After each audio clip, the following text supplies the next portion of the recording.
Permata TV YouTube Indonesia dengan bangga mempersembahkan sebuah storytelling kekinian abad ini, diangkat dari karya besar Esa Mintarja yang sangat populer di masanya, berlatar belakang kisah tanah Jawa masa lampau, tepatnya di penghujung kejayaan kerajaan tanah Jawa, dengan judul Kisah Api di Bukit Menoreh.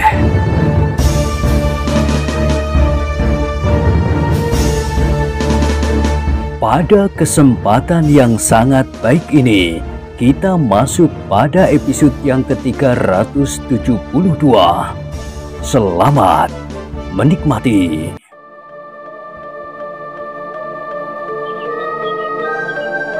Pada episode sebelumnya telah diceritakan, orang yang kekurus-kurusan itu tampak menjadi semakin ragu-ragu. Sejenak ia memandang orang yang bertubuh kekar, dan sejenak kemudian dilemparkannya tatapan matanya jauh ke dalam lebatnya hutan yang sedang digarap oleh para pendatang itu. Semula, kalau aku boleh berterus terang, aku memang ragu-ragu terhadap hantu-hantu di alas Mentauk ini. Tetapi setelah aku mengalami sendiri, dan anakku menjadi sakit dan sembuh secara ajaib, sebelum obat dari dukun sakti itu dimakannya, aku kini telah mempercayainya. Persetan dengan hantu-hantu. Tiba-tiba orang yang kekar itu menggeram. Kiai Gringsing mengerutkan keningnya. Katanya, "Hei, bagaimana dengan hantu-hantu itu? Bukankah kau yang mengajari aku untuk memahami keadaan hutan ini, beserta segala isinya, termasuk hantu-hantu itu?" Ya, maksudku, persetan dengan kalian yang bodoh dan sombong. Sekarang kalian merasa sebagai orang-orang yang paling mengenal hantu-hantu. Orang yang kekar itu memotong. Tetapi sebenarnya kalian adalah orang-orang yang paling dungu. Sebenarnya kalian tidak usah berbicara panjang lebar tentang hantu. Dari manapun juga, itu adalah suatu gagasan atau lamunan yang ngoyo-woro. Kalau kau dan anak-anakmu menghentikan usaha untuk membuka hutan itu, menjorok masuk ke dalam seperti yang kau lakukan, maka kau akan selamat.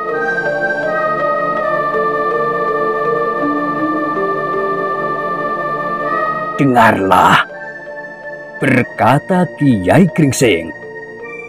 Rencana hantu-hantu alas Mentauk itu sudah diketahui oleh Kiai Dandang Wesi. Kau percaya? Sekarang mereka berusaha mendorong aku dan kedua anak-anakku untuk meninggalkan pekerjaan dan tanah garapan itu. Tetapi seterusnya, mereka akan berusaha mengusir setiap orang di sini, menakut-nakuti, membuat mereka sakit dan pingsan tanpa sebab, kecemasan dan kekisruhan, agar perlahan-lahan kita di sini sedikit demi sedikit mengurungkan niat kita untuk membuka hutan ini. Gila, itu pikiran gila. Apakah kau tidak percaya? Omong kosong. Mungkin Kiai Dandang Wesi memang hanya omong kosong. Mudah-mudahan ia sekedar omong kosong. Tetapi akankah ia berkata begitu? Bertanya Kiai Gringsing kepada Agung Sedayu. Agung Sedayu tergagap, tetapi ia pun segera dapat menanggapinya. Iya, Kiai Dandang Wesi memang berkata begitu. Tetapi Kiai Dandang Wesi sudah berbicara dengan Prabu Talangsari.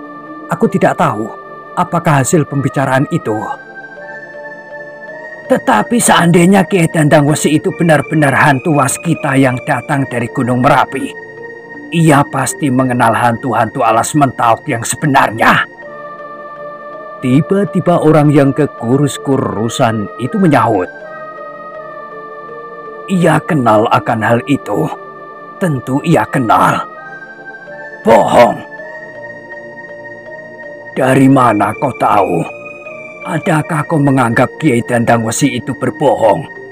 Atau cerita tentang Dandang Wesi itulah yang kau anggap berbohong? Atau Kiai Dandang Wesi sama sekali tidak mempunyai kemampuan untuk berbuat sesuatu?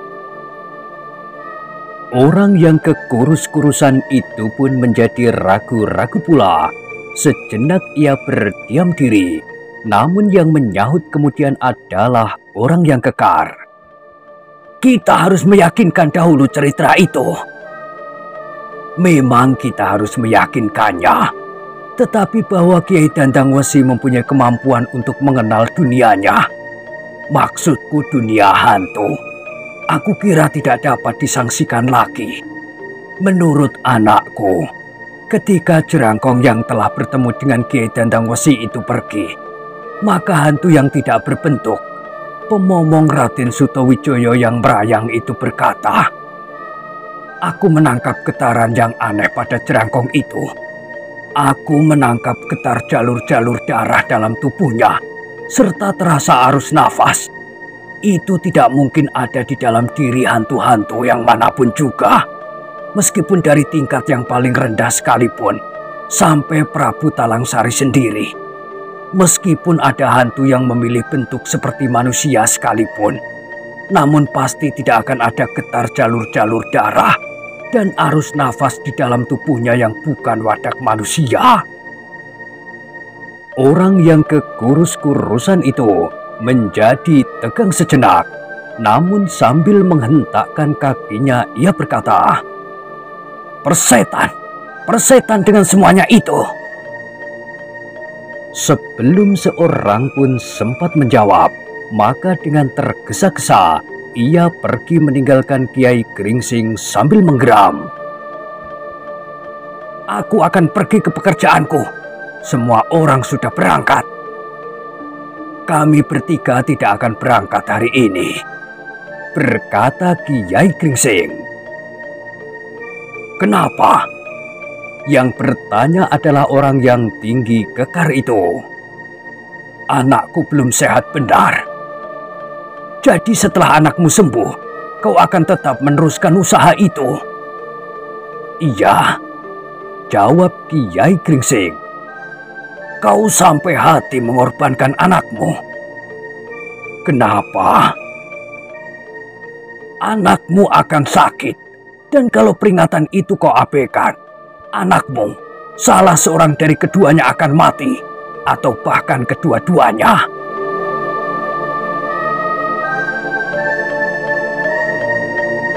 Orang yang kekar itu terperanjat ketika justru anak yang sakit itu yang menjawab, "Ternyata aku telah sembuh setelah aku bermimpi. Aku jadi yakin bahwa di dunia mereka pun kini sedang terjadi masalah. Kesimpulanku, aku tidak perlu cemas." "Gila! Kalian memang orang-orang gila!" "Tidak, justru kami adalah orang-orang yang menyadari keadaan yang sebenarnya. Tanpa orang lain, biarlah aku katakan kepadamu, mungkin kau memiliki kelebihan dari orang-orang yang ada di dalam barak ini, bahwa di sini ada 3 golongan yang perlu diperhatikan."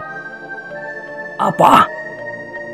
"Hantu-hantu alas Mentauk yang sebenarnya, hantu-hantu dari Gunung Merapi, dan makhluk lain yang diragukan oleh Kiai Dandang Wesi, yang berbentuk seperti hantu Jerangkong, tetapi memiliki jalur-jalur darah dan arus nafas." Orang yang kekar itu menjadi tegang. Sejenak ditatapnya wajah-wajah dari ketiga ayah beranak itu.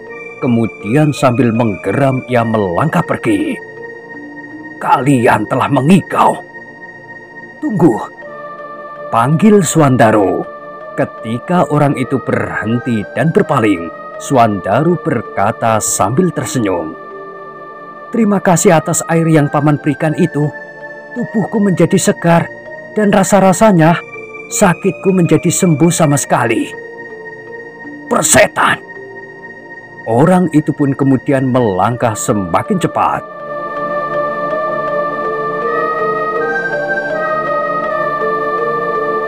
Sepeninggal orang-orang itu, Kiai Gringsing mengangguk-anggukkan kepalanya sambil berkata, "Mudah-mudahan kita akan segera dapat memecahkan teka-teki yang rumit ini." "Apakah yang guru maksud dengan teka-teki itu?" "Keadaan di sekitar tempat ini, di samping negeri yang kian hari kian menjadi ramai, maka orang-orang yang memperluas tanah garapan masih saja diganggu oleh persoalan-persoalan yang cukup menegangkan ini." "Hantu-hantu maksud guru?" "Iya." Kedua muridnya mengangguk-anggukkan kepalanya sambil memandang orang yang tinggi kekar itu sampai hilang di gardu pengawas. Agung Sedayu berkata, "Kedua orang itu memang aneh. Sekarang beristirahatlah. Kita akan terlibat dalam permainan yang mengasihkan ini." Agung Sedayu dan Swandaru pun kemudian masuk kembali ke dalam barak. Beberapa orang yang karena beberapa hal berhalangan pergi ke tempat pekerjaan masing-masing masih juga berada di barak itu. Seorang laki-laki yang kakinya terluka karena kapaknya sendiri duduk sambil mengusap lukanya. Sekali-sekali ia menyeringai menahan sakit. Sudah sepekan ia duduk saja merenungi lukanya tanpa dapat membantu kawan-kawannya bekerja di pinggir hutan. "Apakah anakmu sudah benar-benar sembuh?" Orang itu dengan hampir berteriak bertanya kepada Kiai Gringsing. Kiai Gringsing berpaling kepadanya, kepada orang yang terluka itu yang duduk di sudut barak. "Iya, begitulah. Kau memang beruntung sekali. Dari manakah kau mendapatkan obatnya?" "Kebetulan saja, tetapi aku juga mendapat obat dari Kiai Damar, dukun sakti yang memiliki kemampuan berhubungan dengan hantu." "Apakah kau tidak berkeberatan memberi obat aku sedikit agar lukaku ini segera sembuh?" "Obat itu bukan obat luka." "Aku tahu, tetapi mungkin kakiku ini juga kena kutuk dari hantu-hantu. Mungkin ketika aku bekerja di tanah yang sedang dibuka itu, aku telah mengganggu mereka, sehingga aku telah dihukumnya. Dengan obat dari Kiai Damar itu mungkin aku akan dimaafkan." Kiai Gringsing mengerutkan keningnya. Ternyata jalan pikiran orang-orang di tempat ini sudah tidak wajar lagi. Mereka terlampau dipengaruhi oleh adanya hantu-hantu yang berkuasa di alas Mentawai. Semua persoalan telah dikaitkannya dengan hantu-hantu. Kemungkinan bahwa mereka telah mengganggu keluarga hantu-hantu dan bermacam-macam soal yang berpusar pada hantu-hantu itu. "Kisanak," berkata Kiai Gringsing kemudian, "apakah Kisanak mau aku obati? Bukan obat dari Kiai Damar." "Oh, segala macam obat sudah aku coba, tetapi sampai sepekan lukanya justru membengkak." "Obat yang Kisanak pergunakan agaknya belum cocok. Kalau Kisanak setuju, aku akan mencoba mengobatinya." "Berilah aku obat dari Kiai Damar itu." "Sayang, aku sudah dipesan bahwa obat itu tidak boleh dipergunakan oleh orang lain.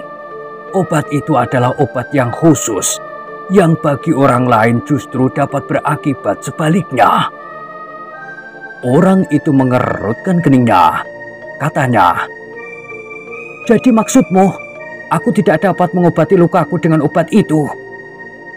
"Bukan aku tidak memperbolehkan, tetapi Kiai Damarlah yang berpesan demikian."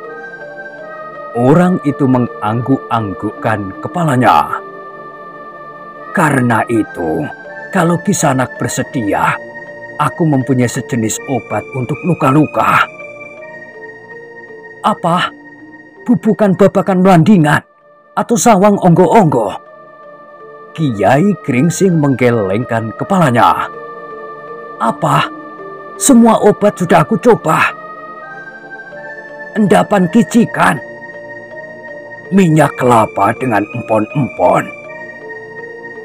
Ya, segala macam empon-empon dipotong tipis-tipis. Kemudian aku jemur sampai kering. Barulah aku panasi dengan minyak. Kemudian aku jemur lagi hingga kering. Barulah aku tumbuk halus-halus. Orang itu mengangguk-angguk. Baiklah, aku belum mencobanya. Tunggulah, aku ambil obat itu. Kiai Gringsing pun kemudian mengambil sejenis serbuk seperti yang dikatakannya. Kemudian ditaburkannya obat itu pada luka yang sudah mulai membengkak. Panas sekali. Apakah ini kicikan seperti yang kau katakan? Iya. Kenapa panas dan pedih? Tentu, tetapi nanti akan menjadi baik. Orang itu menyeringai menahan sakit sambil memegang pangkal pahanya. Sakit sekali, desisnya.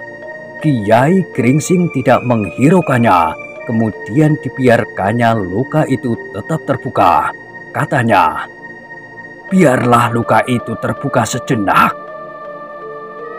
Sejak itu, sakit lukanya menjadi berangsur berkurang, sehingga akhirnya terasa seakan-akan luka itu sudah sembuh. Terima kasih, katanya. Dengar, berkata Kiai Gringsing, sama sekali bukan karena hantu-hantu. Hantu-hantu sebenarnya sama sekali tidak menghiraukan kita. Hutan ini hutan kita. Kalau ada persoalan, tentu persoalan yang lain. Orang itu memandang Kiai Gringsing dengan tatapan mata yang aneh. Meskipun ia tidak bertanya sesuatu, bahkan Kiai Gringsinglah kemudian yang berbicara pula. Hantu-hantu itu ternyata mempunyai persoalannya sendiri. Hantu-hantu yang bernama Kiai Dandang Wesi dari Gunung Merapi telah melibatkan diri di dalam setiap persoalan di alas Mentahok ini. Orang itu mengerutkan keningnya, kemudian ia berdesis. Aku menjadi bingung. Kiai Gringsing tersenyum. Tiba-tiba ia bertanya, bagaimana dengan lukamu? Sudah tidak pedih lagi, bahkan seakan-akan telah menjadi sembuh sama sekali. Biarlah lukamu terbuka. Nanti sore aku akan memberimu obat. Setelah luka itu kau bersihkan. Setiap kali pasti akan terasa pedih untuk beberapa saat. Namun kemudian akan menjadi dingin seperti sekarang. Orang itu mengangguk-anggukkan kepalanya. Beristirahatlah. Kiai Gringsing pun kemudian kembali ke tempatnya. Swandaru yang masih belum sehat benar telah berbaring untuk memulihkan kekuatannya. Sedang Agung Sedayu pun kemudian pergi ke gardu pengawas untuk melaporkan bahwa mereka tidak pergi ke pekerjaan mereka hari ini.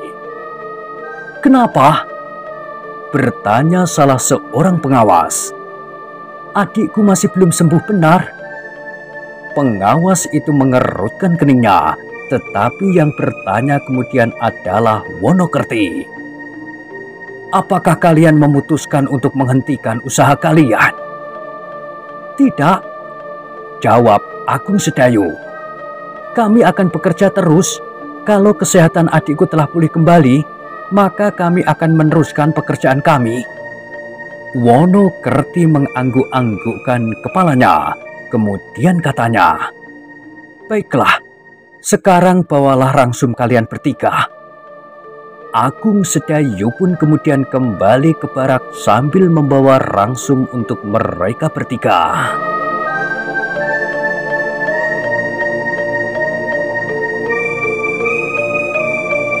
Dalam pada itu, selagi di tempat-tempat yang sedang digarap dan dibuka selalu diributkan oleh masalah hantu-hantu, Ki Gede Pemanahan dan Raden Sutowijoyo tidak henti-hentinya berusaha agar tanah Mataram menjadi kian ramai.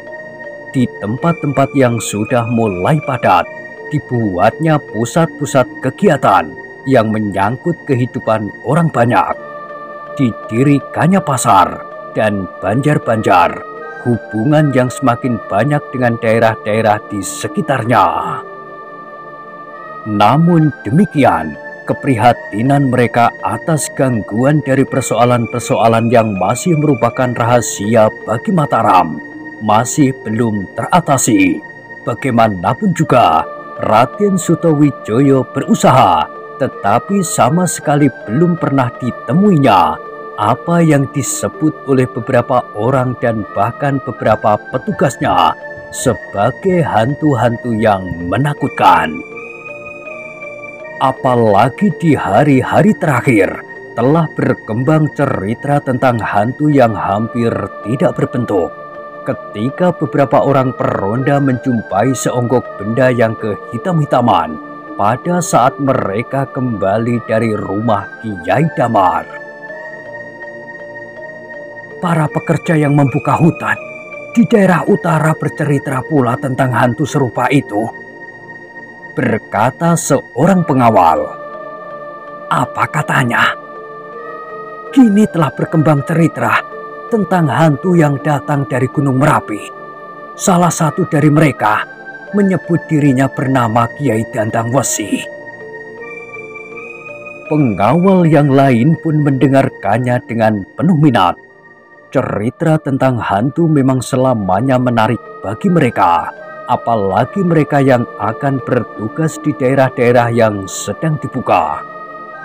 Tetapi ternyata cerita tentang hantu itu tidak menghambat perkembangan tanah Mataram secara keseluruhan. Memang di beberapa tempat, penebangan hutan benar-benar telah terhenti karena mereka yang membuka hutan itu menjadi ketakutan. Di beberapa tempat yang lain pun menjadi sangat mundur. Beberapa orang telah memilih tinggal di tempat yang sudah ramai, meskipun hanya sekedar menjual tenaga, karena mereka tidak mempunyai lagi tanah garapan. Sedang beberapa keluarga yang lain telah kembali ke tempat asal mereka. Meskipun sebagian dari rencana Ki Gede Pemanahan masih tetap dapat dilakukan, terutama usahanya menyusun suatu tempat yang akan dijadikannya untuk pusat pemerintahan dari daerah yang baru dibuka ini. Namun terhambatnya perluasan tanah garapan yang akan menjadi lumbung bahan mentah itu membuatnya berprihatin.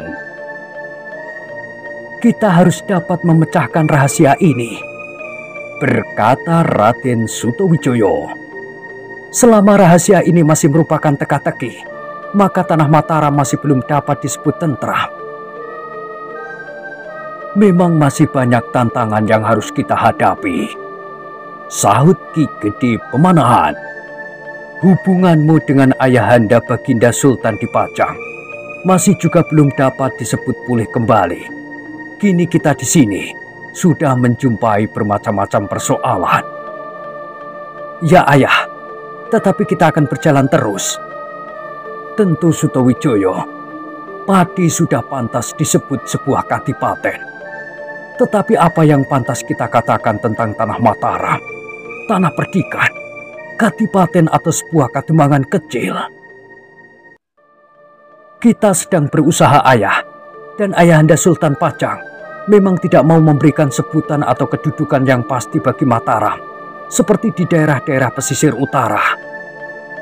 Ki Gede Pemanahan menarik nafas dalam-dalam. Karena itu, kita harus membentuk diri sendiri, apapun yang akan dikatakan oleh Sultan Pajang atas kita.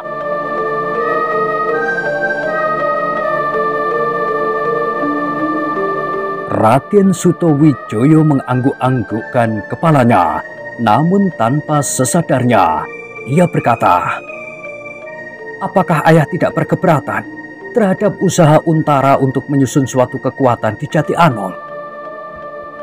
Kenapa aku berkeberatan? Jati Anom adalah telatah Pajang. Untara adalah seorang senopati Pajang. Apakah salahnya? Tetapi kekuatan itu seolah-olah telah dihadapkan kepada kita di Mataram. Seandainya demikian, itu adalah suatu sikap berhati-hati. Tetapi kenapa tidak terhadap Pati?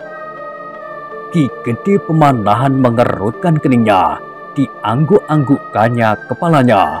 Sebenarnya ia menyimpan perasaan seperti yang terbersih di hati putranya itu. Namun Ki Gede Pemanahan masih menyimpannya. Ia tidak mau tergesa-gesa mengambil suatu kesimpulan dari sikap Pajang. Sutowijoyo sebenarnya adalah putra angkat yang tidak ubahnya dengan putranya sendiri, berkata Ki Gede Pemanahan di dalam hati. Namun keraguan-raguan Sultan Pajang membuat Mataram harus bersikap.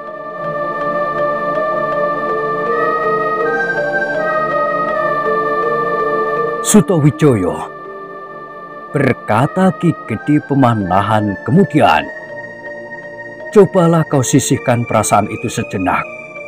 Pusatkan perhatianmu pada pembangunan daerah ini.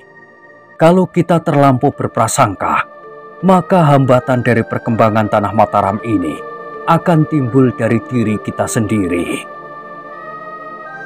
Sutowijoyo mengangguk-anggukkan kepalanya, tetapi angan-angannya masih saja dibayangi oleh berbagai macam pertanyaan tentang kedua anak-anak muda yang ditemuinya di menoreh itu, sehingga ia selalu bertanya kepada diri sendiri, bagaimanakah sikap Agung Sedayu dan Suwandaro? Apakah mereka berpihak juga kepada Untara dan menjadikan Sangkal Putung suatu pusat kekuatan di Jati Anom dan Sangkal Putung? Maka pasukan Pajang akan membayangi Mataram dari dua arah. Jati Anom akan dapat langsung menyusur lereng Gunung Merapi dan turun dari arah utara. Sedang kekuatan yang datang dari Sangkal Putung akan langsung datang dari arah timur. Sedangkan kita di sini sama sekali tidak tahu bagaimanakah sikap menoreh yang ada di sebelah barat dan Mangir yang ada di sebelah selatan. Meskipun demikian, Sutowijoyo sama sekali tidak menjadi berkecil hati. Ia memang bertekad untuk membuat Alas Mentawuk ini menjadi sebuah negeri yang ramai. Namun dalam pada itu, selagi masalah-masalah yang bersangkut paut dengan pihak-pihak di luar tanah Mataram masih harus dipecahkan, timbullah masalah-masalah yang harus diatasi di dalam tubuh ini.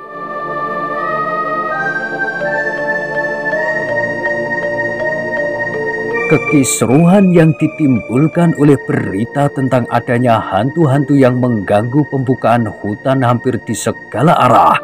Bahkan ada kelompok-kelompok yang telah menghentikan usahanya untuk memperluas tanah Mataram dengan tanah garapan baru, karena mereka tidak tahan lagi menghadapi gangguan hantu-hantu yang agaknya menjadi semakin marah.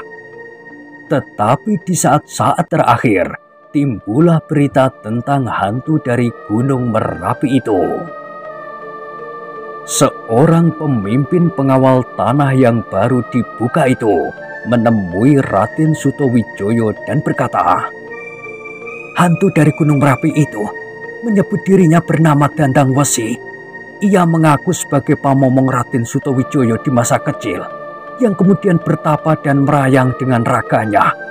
Tetapi kemudian ia mendapatkan bentuknya yang baru di dalam dunianya yang baru. Raden Sutowijoyo menjadi bingung. Ia tidak pernah merasa mempunyai seorang pamomong yang bernama Kiai Dandang Wesi. Sehingga karena itu, sejenak ia tidak memberikan tanggapan apa-apa. Apakah Raden sudah melupakannya karena sudah bertahun yang lampau? Sutowijoyo menggeleng. Tidak, aku masih ingat, tetapi aku sudah tidak dapat mengingat lagi wajahnya. Sekarang, Kiai Dendang Wesi benar-benar sudah tidak berbentuk, hanya seperti seonggok daging yang berwarna kehitam-hitaman. Namun justru mengerikan sekali. Bahkan menurut cerita, bentuk yang demikian itu masih juga mampu menyerang dari jarak yang jauh. Aku ingin menemuinya pada suatu kesempatan, sahut Sutowijoyo. Kalau salah seorang dari kalian bertemu, katakanlah aku ingin berbicara.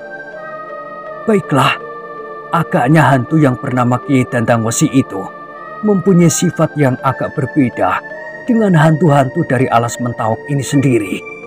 Tetapi mungkin karena hantu-hantu yang selama ini menakut-nakuti itu adalah hantu-hantu dari tataran yang paling rendah, sehingga sifat-sifat mereka pun sangat memuakkan. Tetapi Kiai Dendang Wesi bersikap lain. Ada semacam wibawa yang memancar dari tubuhnya yang tidak berbentuk itu. Sutowijoyo mengangguk-anggukkan kepalanya. Perlahan-lahan ia berdesis. Mudah-mudahan hantu yang tidak berbentuk itu dapat diajak berbicara. Sulit, hanya orang-orang tertentu sajalah yang dapat berbicara. Di antaranya Kiai Damar. Tidak. Tiba-tiba salah seorang pengawal yang lain memotong. Ada orang yang pernah bertemu dan langsung dapat berbicara dengan hantu itu. Sutowijoyo tiba-tiba tersenyum. Katanya, memang berita tentang hantu kadang-kadang menumbuhkan bermacam-macam tafsiran. Tetapi yang sampai padaku hingga saat ini selalu menumbuhkan pertanyaan di dalam hatiku. Apakah mereka yang bercerita itu benar-benar pernah melihatnya? Seseorang mengatakan bahwa kawannya pernah melihatnya. Tetapi ketika kawannya yang disebutkan itu aku panggil, ia mengatakan bahwa ia mendengar dari kawannya yang lain. Sampai saat ini, aku belum pernah menyaksikan sendiri apapun dan bagaimanapun juga bentuk dan bahkan suaranya. Para pengawal itu saling berpandangan sejenak, namun mereka yakin bahwa hantu-hantu yang dimaksudkan memang ada. Seseorang memberanikan diri berkata, "Aku pernah melihatnya." Sutowijoyo mengangguk-anggukkan kepalanya. "Iya, kau memang pernah mengatakan bahwa kau sendiri pernah melihatnya. Bukan sekedar kata orang. Tetapi kau tidak berhasil membawa aku melihat hantu itu." Pengawal itu terdiam. "Kita harus segera dapat memecahkan masalahnya." Tiba-tiba Sutowijoyo menggeram. Dalam pada itu, keadaan Swandaru sudah menjadi berangsur baik. Kekuatannya sudah hampir pulih kembali, sehingga ia sudah tidak memerlukan bantuan apapun lagi dari Agung Sedayu atau gurunya. Dengan demikian, maka Kiai Gringsing beserta kedua muridnya itu pun telah siap kembali untuk melakukan pekerjaan mereka, menebas hutan di bagian yang justru dijauhi oleh orang-orang lain.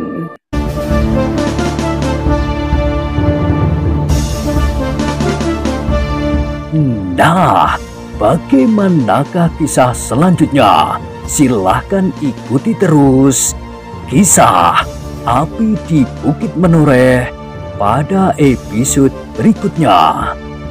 Sampai jumpa.